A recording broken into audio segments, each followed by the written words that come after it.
ठीक है। Deserving person को मदद देने का मतलब समझ रहे हैं, यानी कि जो योग्य व्यक्ति है। और हमारे देश में योग्य व्यक्तियों को क्या होता है, हमारे यहाँ पर जो भीड़ है वो किसके लिए होती है, बहुत जगह योग्य के लिए भी होती है। तो मैं एक वीडियो देख रहा था बहुत पुराना, शायद आपने भी देखा हो क्योंकि एल्गोरिदम लगभग हम तुम सबकी सेम ही है।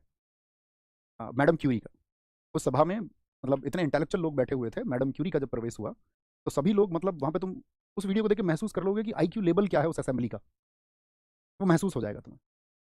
जैसे बहुत सारे जो विकसित देश हैं वो अपने यहाँ पर जो धरोहर है, धरोहर का मतलब जो उनके देश के वैज्ञानिक हैं, जिन्होंने बीमारियों से अपने देश को बचाया कभी ना कभी, उनके जो वंशज हैं, या जिन्होंने देश को रक्षा के रूप में जो मजबूत किया, उनके जो वंशज हैं, उनको सुरक्षा देने का काम करते हैं। इवन उनको सिक्योरिटी होती है उनके पास में, प्रोफेसर जो होते हैं, देश के चर्चित प्रोफेसर जो अवार्ड पाए हुए हैं इंटरनेशनल कुछ, उनको वो सिक्योरिटी देते हैं।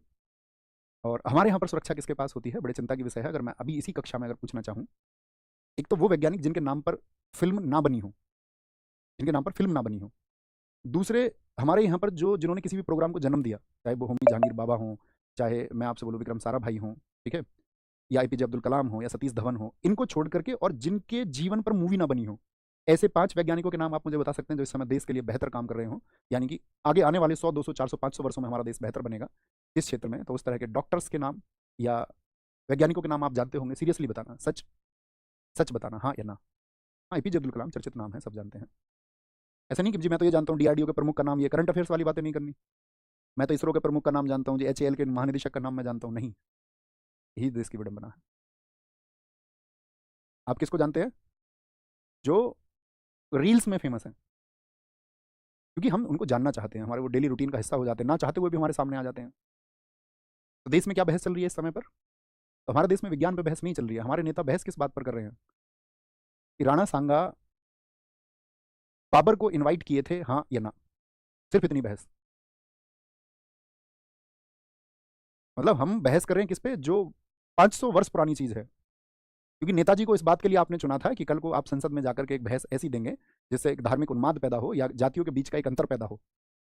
तो नेताजी को इसलिए तो हमने भेजा था चुन करके पार्लियामेंट में। अभी बात करेंगे उस विषय पर, जो हम इब्राहिम लोदी बात करेंगे, ठीक है। तो योग्य व्यक्तियों को आर्थिक सहायता ये देता था। अब इसकी रोक कैसी थी, याद रख लेना। को तोड़कर क्या कसाईयों को दे दिया था, मूर्तियों को। मथुरा के मंदिरों में इसने लूट की, मथुरा के मंदिरों को इसने तोड़वाया, चंदेरी के मंदिरों को इसने तोड़वाया, थानेश्वर हरियाणा का जो पवित्र कुंड था वो इसने नष्ट करवाया। इतना उन्माद था इसके अंदर कि इसने अपने दुश्मन मानता था ये जौनपुर के लोगों को। तो जौनपुर में तो सरकी वंश ने मस्जिद बनवाई थी, उस मस्जिद तक को भी इसने तोड़वा दी। इतना मतलब धर्मांध व्यक्ति था, ठीक है। धर्मांध समझते हैं, जो धर्म का अंधा हो। धर्म से मतलब, अगर मैं आपसे कभी पूछूं धर्म की परिभाषा क्या है, तो तुम मुझे हिंदू मुसलमान सिख ईसाई ना बताना। धर्म का मतलब है सही, सिर्फ एक शब्द में उसका अर्थ निकलता है सही। सही क्या है, वही धर्म है। जो सही है वही धर्म है। सिर्फ इसके परे सारी परिभाषा मनुष्यों ने गढ़ी है, अपने अपने लाभ के लिए गढ़ी है, अपनी सत्ता पाने के लिए गढ़ी है, अपने आप को ताकतवर बनाने के लिए गढ़ी है। और हम तुम जैसे जितने भी लोग हैं जिनके पास सत्ता नहीं है, शक्ति नहीं है, हम सबका दोहन हुआ है। सबने अपने अपने तरीके से किया है ना। और वो होता रहेगा, उसके बारे में तो तुम विचार करोगे तब भी कुछ नहीं होगा। उसके लिए तो बोलते ना, भगत सिंह जी का स्टेटमेंट है कि क्रांति कोई अकेला व्यक्ति नहीं कर सकता, क्रांति के लिए तो हजारों व्यक्तियों का समूह चाहिए। और आजकल का छात्र क्रांतिकारी किसे समझता है, जो अपने फायदे के लिए उसके सामने रो धो करके तरह तरह से फैब्रिकेशन करे स्टूडेंट के सामने, तो वो समझ लेगा यार ये आदमी तो क्रांतिकारी है, सामाजिक परिवर्तन की बात कर रहे हैं, बहुत जबरदस्त बहुत क्रांतिकारी आदमी है। आजकल के स्टूडेंट्स क्रांतिकारी भी उन्हीं को समझते हैं। किसी की एक रील देख ली, वो उसमें बहुत जबरदस्त बोला तो उसने बोला कि यार ये यार क्रांतिकारी। मैंने एक व्यक्ति के भाषण को, मैं बहुत मतलब रिसर्च करता हूँ माइंड सेट को, मैंने उसमें देखा, उसमें लोग बोल रहे थे कि तुम हम तो तुमको पीएम देखना चाहते हैं। मतलब एक व्यक्ति का 30 सेकंड का जो ओजस्वी या तेजस्वी संवाद है वो उसको प्रधानमंत्री होने के लिए योग्य बना देता है, और हमारे लिए वो क्रांतिकारी हो जाता है। क्रांति का मतलब होता है दोस्त, अगर कभी आपसे कोई पूछे कि क्रांति का कम से कम शब्दों में आप मुझे अर्थ बताओ, आप कहना एक बेकार व्यवस्था को सही व्यवस्था में बदल देना या बदलने का प्रयास करना क्रांति है। बदल जाए तो क्रांति सफल, और अगर ना बदले तो तब भी वह क्रांति ही है, बेशक असफल हो, है तो क्रांति ही।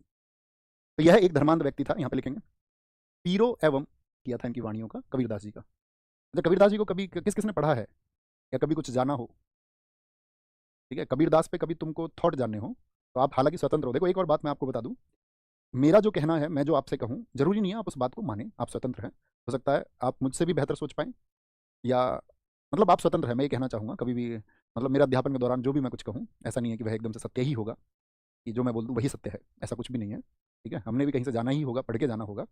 और आप भी कहीं से पढ़ के ही जानोगे। हमसे पहले जिन लोगों ने जाना है उन्होंने भी इसी तरह जाना था, हमारी ही तरह। ठीक है, कोई दिव्य अनुभूति किसी को नहीं हुई, या जिनको दिव्य अनुभूति हुई भी, जिनके बारे में वर्णन है कि उनको ज्ञान प्राप्त हुआ, महावीर स्वामी हो या महात्मा बुद्ध हो, तो ज्ञान प्राप्ति होने के बाद में जो उनकी बातें हैं, तो उनकी बातें या सिद्धांत जो उन्होंने कहे, उनके जो फॉलोअर्स हैं पूरी तरह से उनको भी नहीं मानते हैं, है ना। तो किसी के कहने के बाद में उसको मानना या मानना, ये स्वतंत्रता आपकी है। ओके, तो सिकंदर लोदी के समकालीन कवि कौन कौन से हैं? आपका कबीरदास, इनको याद होंगे। देखो बहलोल लोदी ने कितना अच्छा बैलेंस बनाया था अपने सुल्तानों के साथ में। सिकंदर लोदी ने जब आपका हराया तो उसने मतलब अपनी आर्मी की वजह से या अपनी कूटनीति की वजह से उसने बाकी लोगों को हराया। ये भाई साहब क्या करना चाह रहा है, इब्राहिम लोदी, ये जबरन सबको जहर देना चाह रहा है।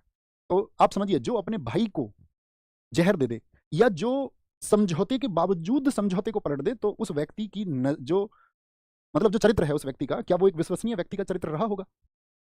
उस समय के सरदारों में क्या मैसेज गया होगा कि इससे तो कुछ भी तय हो लेगा, ये अभी कुछ कहेगा तो कल उसको नहीं मानेगा। एक तो मैसेज ये गया, ये तो कभी भी संधि को तोड़ सकता है, और जो अपने भाई को मरवा सकता है वो किसी को भी मरवा सकता है। वह किसी का सगा नहीं हो सकता भाई। जो अपने परिवार के साथ गद्दारी कर दे वो किसी अन्य व्यक्ति का क्या सगा हो सकता है? ऐसे तो उदाहरण तुम्हें शायद ही कोई मिले। तो वहां के जो सरदार थे वो सतर्क हो गए। अब इसकी एक मूर्खता और देखो, एक मूर्खता तो है इसकी। जो मियाँ भूया था, जिसको मैंने कहा था कि वो वजीर है, किसका वजीर था मियाँ भूया? सिकंदर लोदी का। तो मियाँ भूया का सिर्फ इतना दोस्त था कि वो बूढ़ा हो चुका था, उसने बहुत अच्छा शासन चलाया था, सिकंदर लोदी की बहुत हेल्प की थी। इसने उसको जेल में डलवा दिया, बोला बूढ़ा आदमी है, इसको बाहर नहीं छोड़ सकता, वजीर के पद से हटा के अगर बाहर छोड़ूंगा तो ये विद्रोह कर सकता है, इसको जेल में डलवा दूं। तो वो व्यक्ति जिसने सेवा की लोदी वंश की, उसको जेल में डलवा दिया, बुजुर्ग आदमी, क्योंकि अब ये संभालने के लायक नहीं रहा है। दूसरी मूर्खता, तो बाकी सब क्या सोचेंगे? सरदार अभी जो हम तुम्हारे लिए लॉयल है, कोई भी व्यक्ति किसी के लिए लॉयल रहे, मतलब वो अपना जीवन दे दे उस व्यक्ति के लिए, उस व्यक्ति को पीक पे देखने के लिए, शीर्ष पे देखने के लिए अपना जीवन दे दे, और वो व्यक्ति अंत में ऐसा इनाम दे दे, तो बाकी सब लोगों में क्या मैसेज जाएगा? समाज में जो उदाहरण है ऐसे ही तो बनते हैं। मुस्कान का केस हो गया, अभी आपने सुना होगा, मेरठ में सबने सुना। हिंदुस्तान का कल्चर ये है कि तुम उस हिंदुस्तान को बदलना चाह रहे हो, आप ये सोच रहे हो कि ये जो लोग हैं ये क्रांति कर देंगे, जो मीम्स बना रहे हैं मुस्कान के नाम पर। लोगों को दुख नहीं है, मतलब लोग ये नहीं सोच रहे हैं कि कितना नृशंस कार्य हुआ है, इस पर थोड़े गम की स्थिति होनी चाहिए, थोड़े दुख की स्थिति इस पर होनी चाहिए। लोग उस पर मीम्स बना रहे हैं, नीले ड्रम पर मीम्स बन रहे हैं इस देश में। आप इनकी बौद्धिक चेतना की बात कर रहे हो कि ये उठ जागेंगे। स्वामी विवेकानंद जी इस वर्ग के लिए बात कर रहे थे कि उठो जागो और जब तक अपने लक्ष्य तक ना पहुंचो तब तक मत रुको। आपको लगता है ये वर्ग जो इस बात पर हंस रहा है, इस बात पर बनी वीडियोस और मीम्स को वो दबा के शेयर कर रहा है, जिस पर इनकी प्रतिक्रिया जो है वो हास्यात्मक है, हंसने की है, कि ये वर्ग कभी क्रांति कर पाएगा? ये घटना जब उसके घर में घटेगी तब वो शायद अकेला भी गमगीन होगा, और उस समय बाकी समाज भी हंस रहा होगा, क्योंकि हमने उस स्थिति को हास्यास्पद बना दिया है। हमारी चर्चा में वो इंसिडेंट, वो किस्सा एक हास्य किस्सा बन चुका है। उस पर विचारने तो कोई तैयार नहीं है कि ये कितने दुख की घटना है। जब आपके घर में ये घटित होगी तब क्या होगा? और फिर इतने बड़े विचारक आ जाते हैं कि किसी एक स्त्री के गलत कृत्य से पूरी स्त्री जाति को प्रशंसन लगा देते हैं, और वो ये भी नहीं सोचते हमारी माता भी इसी में आती है, हमारी बहनें भी, हमारी भाभी भी इसी में आती हैं। तो आप उस समाज में क्रांति और चेतना की बात कर रहे हैं कि ये जाग उठेगा। आचार्य प्रशांत लगातार बोल रहे हैं कि ये वर्ग जो है जाग उठेगा। मैं ये कहता हूँ कोई नहीं जागेगा। मनुष्य सिर्फ और सिर्फ अपने पतन की ओर जाएगा, ये निश्चित है। कोई नहीं जाग सकता, और जागेगा तो वो अपना निजी हित या अपना निजी जीवन संवार पाए, वो बहुत कम लोग होंगे।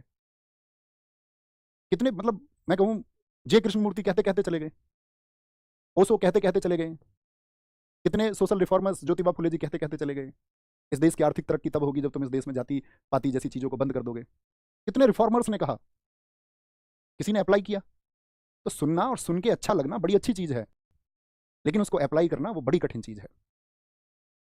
ठीक है, अब बहुत सारे लोग बोले, एक बच्चा बोले कि भैया इसके लिए शिक्षा बहुत जरूरी है। तुम देखो ना शिक्षितों को, कैसे शिक्षित हैं। शिक्षितों को ही देख लो तुम। एक अनपढ़ आदमी वो रील्स बनाता है क्या? वो मीम्स बनाने जानता है क्या? अनपढ़, कुछ ना कुछ तो शिक्षा रही होगी, तभी उसमें शामिल है दोस्त। बड़े विचारने की बात है, ध्यान देना। यहाँ देखो, इब्राहिम लोदी गद्दी पर आता है तो क्या मैसेज गया इसके द्वारा? यानी कि कुछ भी सोसाइटी में जो एक्ट आएगा उससे हम कुछ ना कुछ प्रेरणा लेंगे। तो इब्राहिम लोदी के एक्ट से कुछ ना कुछ प्रेरणा ली। तो जो प्रेरणा ली है यहाँ सब लोगों ने, वो क्या प्रेरणा ले ली कि ये कैसा आदमी है इब्राहिम लोदी, क्या इमेज गई है इसकी? तो आप कहेंगे भैया इसने जो मियाँ भुइया है, मैंने आपको बताया मियाँ भुइया को कैद करा लिया। तो बोले बैड मैसेज जाएगा, यस और नो? आप कहेंगे हाँ जी भैया बिल्कुल बैड मैसेज जाएगा। आजम हुमायूं कौन है बताओ? आजम हुमायूं को इसने कैद कर लिया।